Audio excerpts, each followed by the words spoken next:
Não dá para acreditar nesse governo, Mitre. Esse governo é um governo de brincadeira. Eles acreditam que gasto é vida.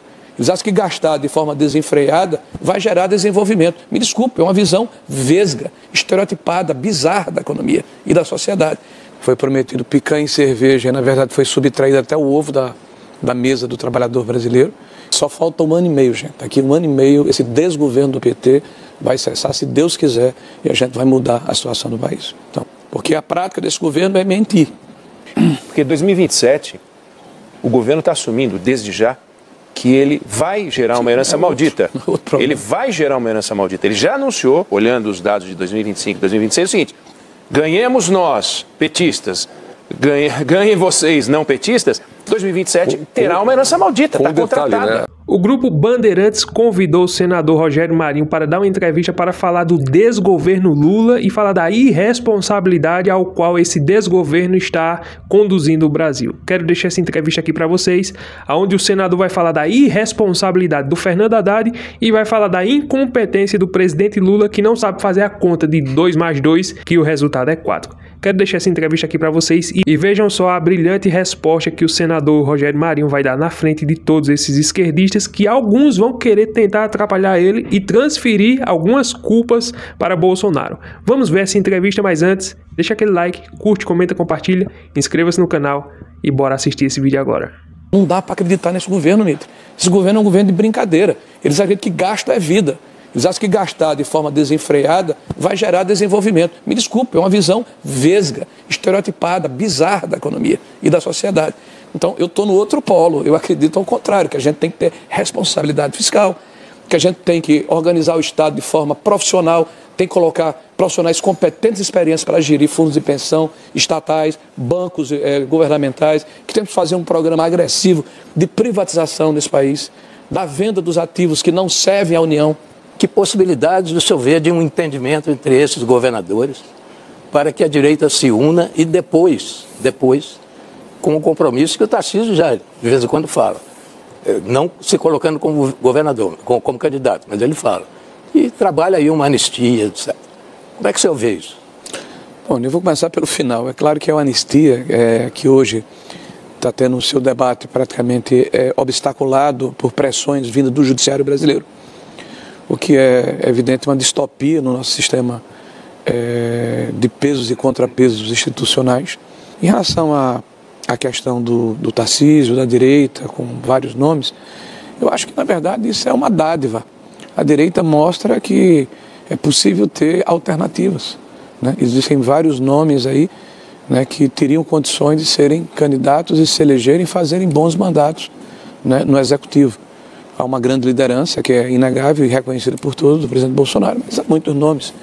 Não é a mesma coisa na esquerda, né? Eu diria que o presidente Lula, se você me permite aí uma analogia, é como um mandacaru, né? Ele não dá sombra, não dá frutos, não deixa que nada cresça no seu entorno. Então, o que para a esquerda é um problema porque ele só tem um líder, na direita, pelo contrário. Nós temos uma série de alternativas e a maior e a mais importante dela é o presidente Bolsonaro, que no momento oportuno vai tomar a sua decisão. Caso possa ser candidato, será.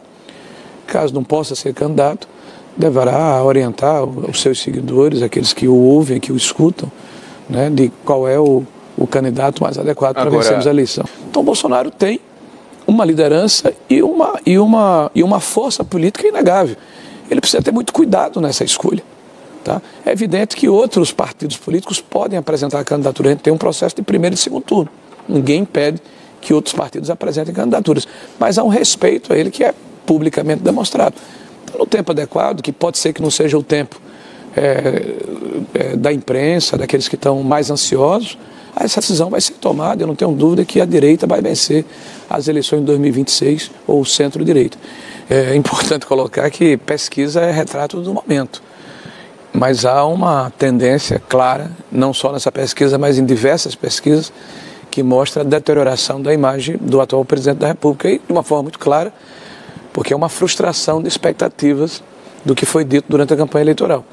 Tanto do ponto de vista econômico, foi prometido picanha e cerveja, e na verdade foi subtraído até o ovo da mesa do trabalhador brasileiro, e essa é a base de apoio tradicional do PT, as pessoas mais fragilizadas do ponto de vista econômico.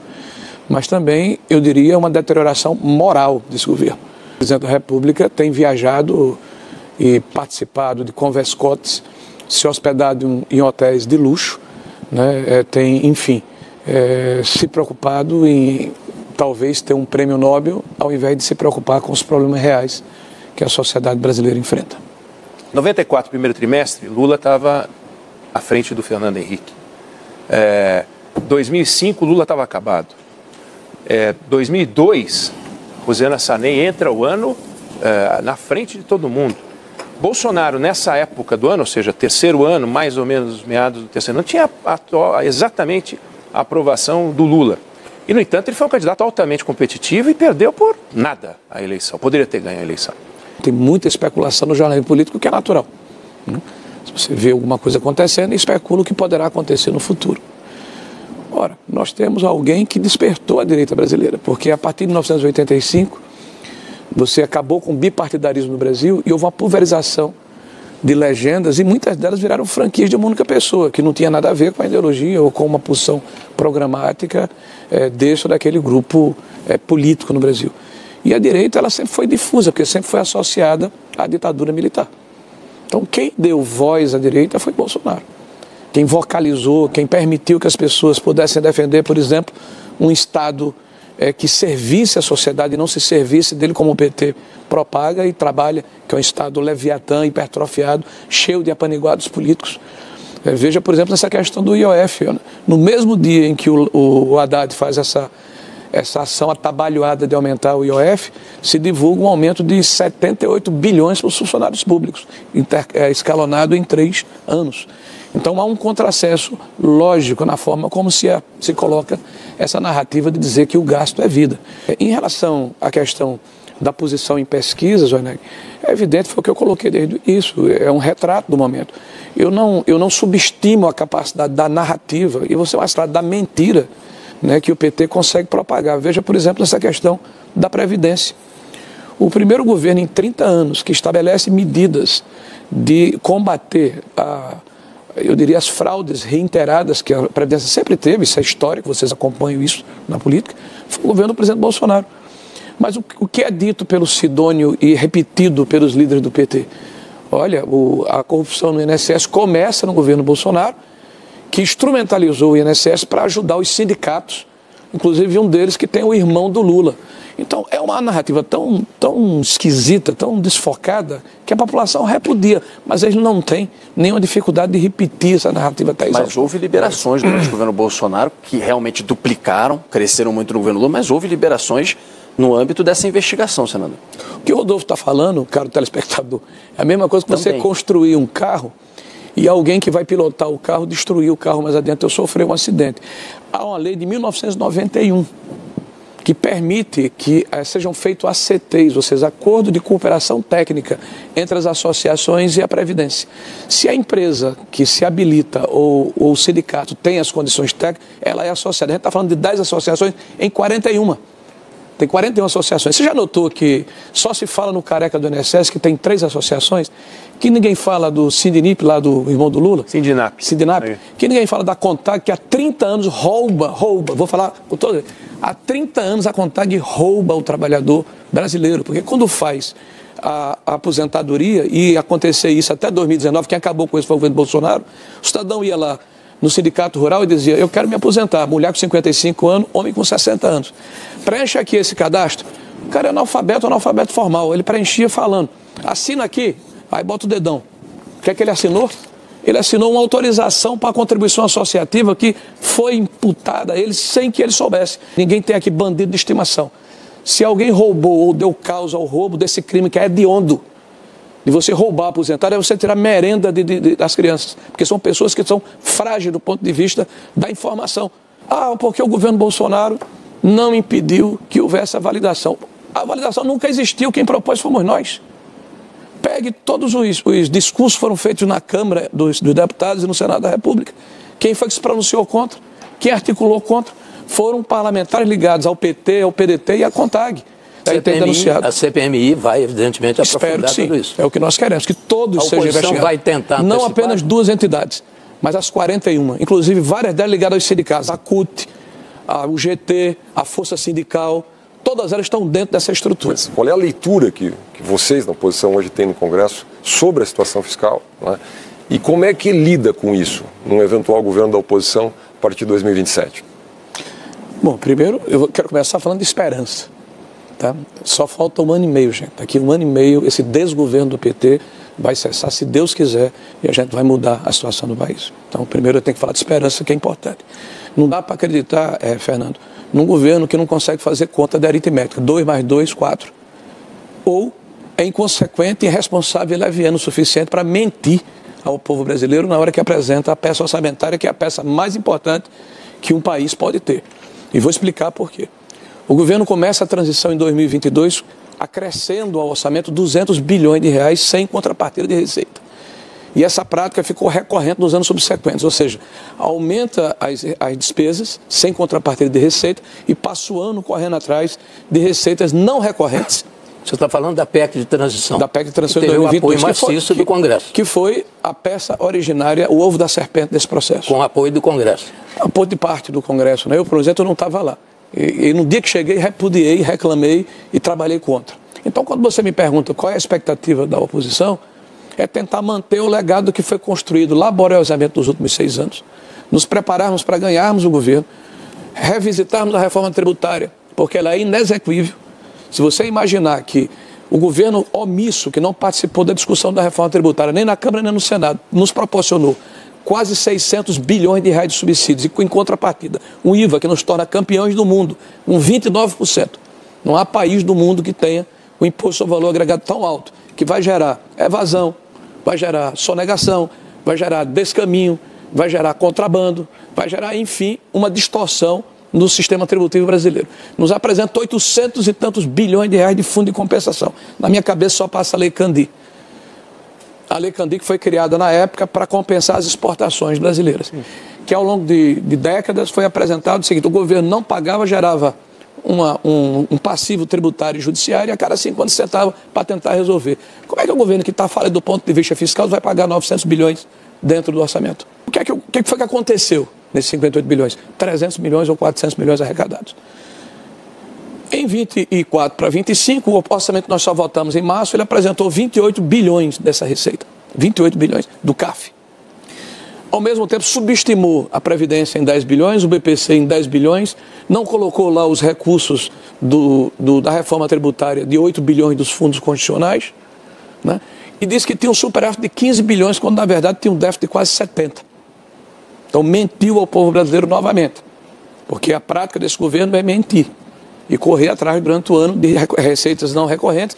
Quando saem os relatórios bimestrais mostrando que era uma falácia que o governo estava apresentando, o Haddad certamente foi colocado na frente deles as opções. Vamos mexer aqui no Fundeb, vamos diminuir o recurso do PAC, né? Vamos fazer um trabalho aqui que permita otimizar as despesas do governo para conseguir encaixar nesse processo. Qual foi a opção que ele tomou? Pegar um imposto regulatório e fazê-lo como um imposto arrecadatório, sem levar em consideração as repercussões que isso está causando no país. Porque 2027, o governo está assumindo, desde já, que ele vai gerar uma herança maldita. Ele vai gerar uma herança maldita. Ele já anunciou, olhando os dados de 2025 e 2026, o seguinte: ganhemos nós, petistas, ganhem vocês, não petistas, 2027 terá uma herança maldita, está contratada. Né? Qual é a terapia de choque à oposição? Exato, para 27, porque... É muito simples, é o que o Haddad não quer enfrentar. Nós temos hoje quase 5% de relação do PIB com subsídio.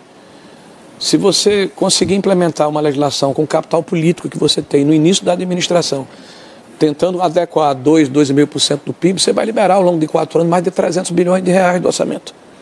Tá? Então, você tem que enfrentar o problema a partir do monstro que foi criado.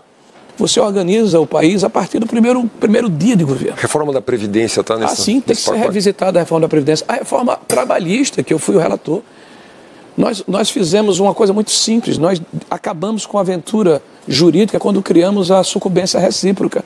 Risco na hora que você ingressa com uma ação. Você só vai entrar se tiver direito. O Supremo Tribunal Federal nos fez um favor, relativizou essa situação.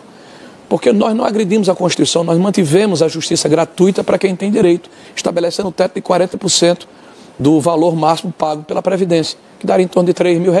Então, quem ganha de R$3 mil abaixo, justiça gratuita. Só que você tem que comprovar. Só que o TST mudou esse entendimento. Não foi o STF que relativizou esse processo, dizendo assim, você não precisa comprovar baixo autodeclaração. E aí nós explodimos para 4 milhões de ações trabalhistas. Voltou a subir. Voltou a subir de forma estratosférica. Temos que fazer uma reforma judiciária. Nós temos que restabelecer os limites de cada poder. Há uma hipertrofia clara de um poder sobre os demais. Há um excesso de judicialização. Porque uma coisa é falar, eu vou vender, eu vou aumentar a picanha, coisas objetivas. Entendeu? Agora eu quero saber o que o senhor tem para entregar como candidato, numa candidatura. Não, o senhor não. O senhor não, mas o que o senhor enxerga num candidato? Uma coisa é o governo, outra coisa é a campanha. Exato, a campanha com essa agenda de reforma. A última campanha vou arriscar mais uma vez aqui. Tem espaço para uma agenda estilo Milei no Brasil? Exato. Eu acho que o PT está criando todas as condições para que isso ocorra. Que temas tabus como a desindexação, como a desvinculação do orçamento, como a necessidade de termos um olhar sobre os programas sociais que consomem quase R$1 trilhão, se nós levarmos em consideração a Previdência. Né? Os programas sociais precisam levar em consideração a necessidade de capacitarmos essas pessoas, de qualificarmos essas pessoas, de emanciparmos essas pessoas. Claro. Os programas sociais não podem ser um fim em si mesmo. Pô. Eu votei contra essa questão da igualdade, na questão da remuneração entre homens e mulheres, porque isso é uma idiotice. Tá? Porque uma coisa é você, e desde 1943 já está na lei, que você não pode pagar diferente a homem e mulher. Na hora que você contrata a pessoa, igualdade de condições. Mas remuneração, gente, significa produtividade. Então, se eu contrato para uma loja de sapatos, por exemplo, homem ou mulher, no final do dia, os dois têm o mesmo salário, alguém vendeu 10 sapatos, outro vendeu 5, quem vendeu 10 sapatos, independente do gênero, tem que ganhar mais. Eu tenho que estimular a produtividade. E nós, com esse politicamente correto, votamos quase de forma unânime nessa bobagem, e aí estão as empresas correndo atrás desse processo. Eu tenho votado, na maioria das vezes, contra o governo, porque o governo, infelizmente, teima em tentar destruir o legado virtuoso que foi edificado nos últimos 6 anos. O governo começa a sua administração atacando o marco do saneamento.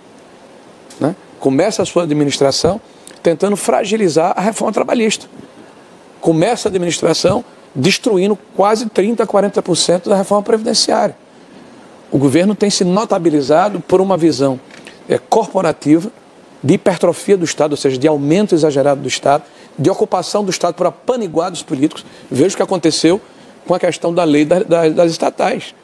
Né? Alguém da esquerda provoca o Supremo Tribunal Federal, por sorte cai na mão do Ricardo Lewandowski, que suspende os efeitos da lei das estatais. Durante o ano, as estatais brasileiras são ocupadas por apaniguados políticos sem qualificação, na maioria das vezes. Tá? O STF depois revoga essa liminar, não retroage no tempo. Nós temos, por exemplo, vou dar só um exemplo aqui para os nossos telespectadores, o maior fundo de pensão brasileiro que nós já estamos aí calejados, que é a Operação Greenfield de corrupção, de malversação de recursos públicos. Até hoje, os beneficiários estão pagando por isso, nos Correios, na Petrobras, na Caixa Econômica, no Banco do Brasil. O maior fundo de pensão privado do Brasil, que é da Previ, ele é capitaneado do Banco do Brasil. Ele é capitaneado por um cidadão que durante 14, 18, 19 anos foi presidente do Sindicato dos Bancários de São Paulo. E tem uma enorme e maravilhosa especialização do ponto de vista financeiro. Ele é especialista em história asteca. O ano passado foi quase 17 bilhões de rombo neste fundo de pensão. Você é a favor da isenção até 5 mil, como o governo fez? Se o governo apresentar um cálculo que nos mostre cabalmente que há uma compensação tributária, se aumento de impostos, aí eu votarei com o maior prazer, porque é evidente que ninguém quer pagar imposto. Agora, se o governo vai aprofundar a crise fiscal em função de um populismo desenfreado, aí eu não posso ser inconsequente com o meu mandato, com a sociedade brasileira. E o aumento do imposto no topo, como o governo diz, o senhor é favorável? Mas o governo não fechou essa conta. Esse governo não conseguiu fazer uma conta de 2 mais 2 é igual a 4. Mas conceitualmente o senhor defenderia isso? Quem pode pagar mais, que pague mais, desde que não seja uma conta que expulse esse cidadão daqui. De 2002 para cá, são 18 anos de PT. Bicho, o Brasil teve muita má sorte de um partido que tem uma visão em relação à forma como o Estado se comporta, né, de que ele tem que se agigantar. Então, veja, há uma dificuldade nesse processo. E por que as pessoas não vêm para cá? Não é apenas porque a carga tributária é alta, porque as pessoas podem conviver se você fizer um planejamento a partir de parâmetros. Mas o Brasil não tem previsibilidade, não tem segurança jurídica, não tem estabilidade. Então, como é que você muda isso? Eu falei aqui no início, você não pode pegar um orçamento que está engessado, só tem 4 ou 5% de discricionalidade. Você tem que ter coragem de dizer, eu preciso desvincular o orçamento. Eu não vejo estatura política do nosso atual presidente da República para capitanear um processo desse naipe. Infelizmente, vamos ter que aguardar as próximas eleições. Um detalhe, né? Bolsonaro é inelegível. É inelegível. Inelegível, né? Então... exato, é isso que eu vou começar pela inelegibilidade de Bolsonaro, que é um gancho importante, depois aí eu respondo ao Eneg aqui, que me faz uma boa provocação. O presidente Bolsonaro hoje é declarado inelegível, não é porque teve um sítio em Atibaia dado por um amigo meu, nem um triplex lá no Guarujá, nem porque pagou mensalidade a deputados, nem tampouco porque assaltou a Petrobras. Ele é declarado inelegível porque fez uma reunião com embaixadores no exercício do seu mandato e ousou fazer uma crítica ao sistema eleitoral brasileiro. Então, no Brasil hoje está criminalizado, está interditado o debate sobre o nosso sistema eleitoral. Isso é um fato. Tá? Aliás, se você pegar 50 países do mundo mais democráticos, 49 têm um sistema diferente do nosso. Então, esses 49 estão errados e o Brasil está certo, ou vice-versa. Se entrar no mérito, se funciona ou não funciona. Né? Então, a gente não pode debater isso no Brasil. Ele está inelegível porque fez um comício. Não é porque ele desceu lá a favela da Maré ou o Complexo do Alemão para se reunir com criminosos. Tá? Então, isso é bom deixar claro, porque para nós é motivo de indignação. Claramente se quer retirar da vida pública, tá, alguém que tem um inegável apelo popular. O resumo da ópera é que o sistema o encarou como um erro do sistema. Ele não poderia ter ganho a eleição. Como é que alguém ganha a eleição, Mitri, sem partido político, sem tempo de televisão, sem recursos financeiros disponíveis? Então ele foi um erro do sistema. O presidente amadureceu. Hoje ele sabe aonde errou, onde se equivocou. Tá? E eu não tenho nenhuma dúvida que se ele tiver a oportunidade de ter um segundo mandato, ele vai agir de forma diferente em muitos aspectos, inclusive nessa questão de conflagração com instituições. Em nome da democracia se avilta a democracia. É o que a gente tem ouvido. Eu sou igual o Rei Sol, né? A democracia sou eu. Né? Se você me ataca, você não está atacando minha pessoa física, você está atacando a democracia. Então, a arrogância que a gente vê em alguns membros, né, do poder, né, é um negócio que assusta. Porque eles se arvoram como arautos e como a personificação da democracia, individualizando este processo, não entendendo que isso é um bem coletivo. Né? As pessoas que têm medo de uma piada, de uma crítica, as pessoas que têm receio de serem contraditados, de serem expostos nas suas incoerências, como eu estou sendo aqui, inclusive, questionado pelos senhores. Né? Quem tem receio de se comportar desta forma deveria estar fora do debate político. A sabatina é uma piada lamentável em que os senadores morrem de medo de desagradar aquele que seguramente será empossado e depois fica com medinho. Porque sabatina nos Estados Unidos, o cara cai na sabatina, o cara cai no processo de investigação, vários caíram. O último que caiu aqui, e só caiu, no governo Floriano Peixoto. Desde então, todo mundo entrou. Mas quero dizer ao senhor, aqueles que estão nos assistindo, que eu votei contra as duas indicações e disse a ambos. E disse, inclusive, por ocasião da sabatina. Disse ao ministro Dino que ele não tinha condições, por exemplo, de ser ministro. Né? Porque ele era um adversário, um inimigo confesso do presidente Bolsonaro. Certo? Disse ao Zanin que não poderia votar nele porque ele era advogado particular do presidente da República. Mas o Alexandre de Moraes, que hoje é o grande algoz, mas eu não estava lá. O governo que o senhor participou. Não, foi do governo Temer, eu participei. Isso. Aí você está me dando responsabilidade. Não, sim, até é responsabilidade. sobre o que Temer fez, deixou de fazer. É o grande algoz. Mas eu não estava no Senado e não sabatinei dessa forma. Mas meu ponto é mais teórico. Quer dizer, é porque na hora que se generaliza, aí você termina, eu sou senador, eu termino pagando o preço. Né, então eu preciso. Mas o senhor tem um projeto, o senhor tem uma ideia? Não, tenho. Eu acho que é necessário. A primeira coisa que tem que acabar é o foro privilegiado. A primeira coisa que tem que acabar. Porque o foro privilegiado, que deveria ser uma blindagem para que os parlamentares pudessem exercer a sua atividade sem receio de exporem as suas opiniões, mesmo que elas desagradassem o poderoso de ocasião, passou a ser, na verdade, um ponto de fragilidade de quem, porventura, responde a um processo no judiciário. Tá? Então, eu acho que tem que acabar esse foro para acabar com essa relação. Se você quiser aprender a ter esses resultados que eu tenho aqui na internet apenas produzindo conteúdos informativos da maneira certa e rentabilizando mensalmente, você pode fazer pelo menos de 2 a 5 mil reais e viver tranquilamente da internet. Se você quiser aprender como isso funciona, como fazer isso, sem inventar de apostar, tigrinho, nada disso. Não tem nada a ver com perder dinheiro. Aqui é para você aprender a ganhar dinheiro, fazer dinheiro na internet, usando apenas o seu celular conectado à internet. Ainda que você não saiba de nada, ainda que você nunca tenha produzido um conteúdo, ainda que você nunca tenha ganhado nada aqui na internet, é totalmente possível, desde que você estude e aplique o método da maneira certa.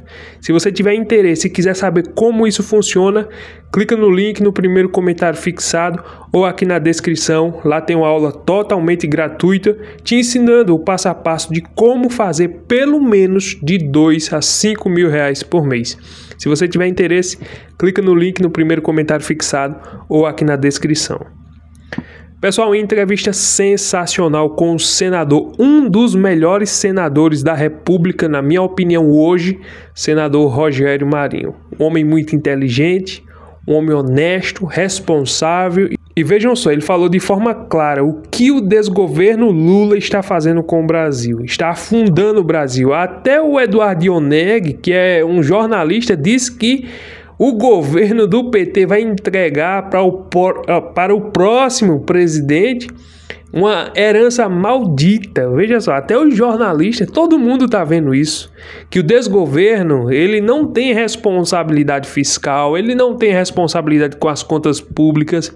O Brasil já está no vermelho, não é que ele vai entregar no vermelho, já está no vermelho. Então, essa é a irresponsabilidade do governo que está aí, que não tem competência. O ministro Haddad é outro irresponsável, porque nós trocamos, infelizmente, o presidente Bolsonaro para o presidente Lula.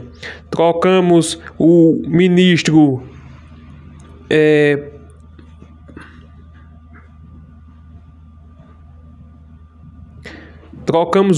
Paulo Guedes pelo ministro Fernando Haddad. Então, não tem nem condição de um negócio desse dar certo, né? E justamente o presidente Lula que gasta mais do que o que arrecada. E é porque ele tem aumentado imposto mês após mês. É inacreditável. Mas está aí a irresponsabilidade desse governo.